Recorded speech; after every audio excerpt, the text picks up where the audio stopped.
আসসালামু আলাইকুম। আমি তন্নি কথা বলছি চট্টগ্রাম থেকে। Welcome back to my channel Tonni's daily simple lifestyle. আশা করছি সবাই ভালো আছেন। আজকে আপনাদের সাথে একটা পার্সেল খোলা থেকে ভিডিওটা স্টার্ট করলাম। এটা হচ্ছে ওই পার্সেলটা, গতদিনে আপনারা আমার যে ব্লেন্ডারটা দেখেছিলেন 2 in 1, ওইটাই। তো ভাবলাম আপনাদের সাথে পুরোটাই হচ্ছে দেখিয়ে দেই। আমার ব্লেন্ডারের যে মোটরটা ওইটা কিন্তু নষ্ট হয়নি, তবে জারগুলো প্লাস্টিকের হওয়ার কারণে ওগুলো ফেটে গিয়েছিল। তারপরও প্রায় জোড়া তালি দিয়ে স্টেপ মেরে 2-3 বছর ব্যবহার করেছি। তো এটা একটু কমের মধ্যে পেলাম, অফারে চলছিল, তো ভাবলাম ওইটা নিয়ে নেই। তো ওইটা মোটামুটি ভালোই সার্ভিস দিচ্ছে, ওটা ব্লেন্ডার প্লাস গ্রাইন্ডার, তো ভালোই লাগলো।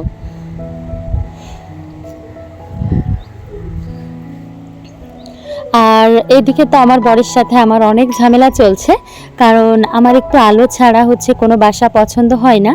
আর আমার এই বাসাটার ডাইনিং ড্রয়িং একেবারেই অন্ধকার, আর কিচেনের জায়গাটাও আসলে খুব একটা সুবিধাজনক নয়। তো এই নিয়ে আমাদের মধ্যে অনেক ঝগড়া হয়েছিল। তো উনি বাসা চেঞ্জ করবে না, আর আমার তো আসলে মন খারাপ, কি আর করব বলেন। যাই হোক, আমি আবার একটা মানে ভালো দিক আছে আমার ভেতরে, নিজেরটা নিজেই বলছি। অনেকে আছে না যে হাজব্যান্ড ওয়াইফ গ্যাঞ্জাম করে, তারপরে হচ্ছে ওয়াইফ দেখা যায় রান্না বান্না করে না, বাচ্চাদেরকে খাওয়ায় না। আমার কিন্তু ওরকম না। আমরা তো আগে প্রচুর ঝগড়া করতাম, এখন তো বলতে গেলে আমাদের ঝগড়া হয় না, আর হলেও দেখা যায় 1-2 ঘন্টার বেশি থাকে না। তো আমি বরাবরই, আমার যতই রাগ হোক বা খারাপ লাগুক, আমি মানে বসে থাকি না। আমার হাতের যত কাজ আছে, আমার রান্না বান্না সব কিছুই ঠিকঠাক মতো কমপ্লিট করে শুধু ঝগড়া করি আমার হাজব্যান্ডের সাথে। তো যাই হোক, এখন আল্লাহর রহমতে আর ঝগড়া হয় না। তো আজকেও কিন্তু আমি ঝগড়া করছিলাম আর সব কাজ করে নিচ্ছিলাম, আপনারা দেখতেই পাচ্ছেন। তো ও আমাকে বলছে যে তোমার ভিডিও করার জন্য তুমি আলো পাও না, এই জন্য তুমি আমাকে বাসা চেঞ্জ করাবা। তো এই হচ্ছে যে মূল মানে ঝগড়ার মূল টপিক ছিল। তো এটা বলাতে তো আমি আরও ক্ষেপে গিয়েছিলাম।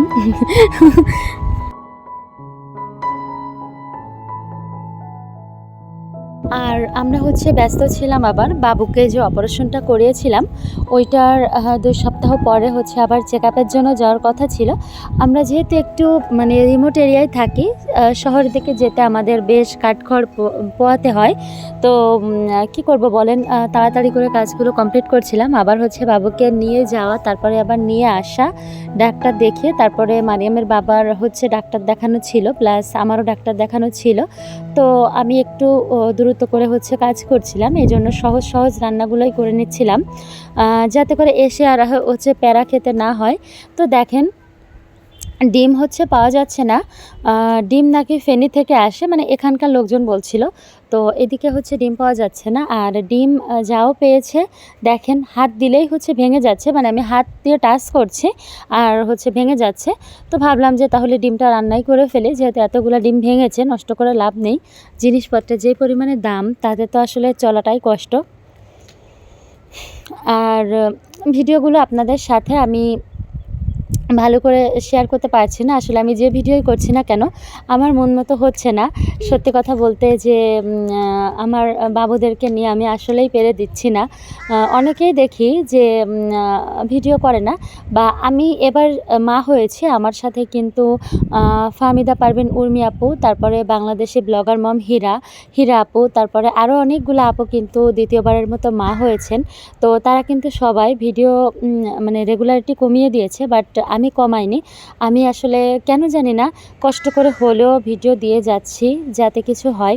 তবে বিগত কয়েকদিনে ভিডিওতে এমন ভিউজ আসছে, আমার আসলে খুব কষ্ট লাগছে, মানে কান্না করার মতো অবস্থা। যাই হোক, আল্লাহ যেদিন চাবে সেদিনে সফল হতে পারবো, আল্লাহ না চাইলে তো আসলে সফল হতে পারবো না। তো এই তো অল্প স্বল্প হচ্ছে মিষ্টি কুমড়া দিয়ে ডিম দিয়ে রান্না করে নিয়েছিলাম, আর এখানে বেগুন দিয়ে কাতল মাছ দিয়ে রান্না করলাম, যাতে করে এসে আর হচ্ছে ঝামেলা করা না লাগে। তো ভিডিওটার একদম শেষ পর্যায়ে আপনারা সবাই ভালো থাকবেন, সুস্থ থাকবেন, আপনাদের ছোট্ট বাচ্চাদের দিকে খেয়াল করবেন, এবং যারা অসহায়, বাংলাদেশের অবস্থা তো ভালো না, প্রত্যেকের জায়গা থেকে চেষ্টা করবেন সাহায্য করতে, না হলে আল্লাহর কাছে দোয়া করবেন। তো আমার পরিবারের জন্য দোয়া করবেন, এবং আমিও আপনাদের সবার জন্য দোয়া করি। সবাই ভালো থাকবেন। আল্লাহ হাফেজ। আসসালামু আলাইকুম।